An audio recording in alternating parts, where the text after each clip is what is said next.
Қайырлы күн, құрметті оқырмандар. Мен сіздерге Артеса өнімін ұсынғым келіп отыр. Бұл өнім қандай өнім? Яғни бұл өнім 300 ауруға, адам денесінде 300 ауруға ем.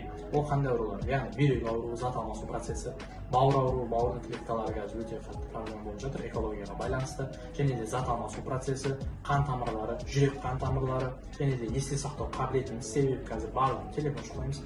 Не только үлкен кісілер, қазір кішкентай мектепке баратын оқушылардың да уже памяттері өте нашар. Неге? Өйткені телефон шұқылайды. Және де сол телефон шұқылаған арқасында көздері нашар көріп бастап жатыр. Қазір жастардың өзі линза очки тағып жүр. Вот сол сияқты аурулар өте көп. Және де артық салмақтан арығыңыз келсе, және де ұзақ уақыттан бері жүкті бола алмай жүрсеңіз, онда сізге Артеса өнімі 100% көмектеседі. Бұл өнім дәлелденген, тексерілген, сертификатталған. Тексерілген дегенде бізден алған кісілердің нәтижелері бар, кері байланыс отзывтар бар. Егер де ол отзывты көргіңіз келсе, парақшаға төменде ссылка қалдырамын, соған өтіп көрсеңіздер.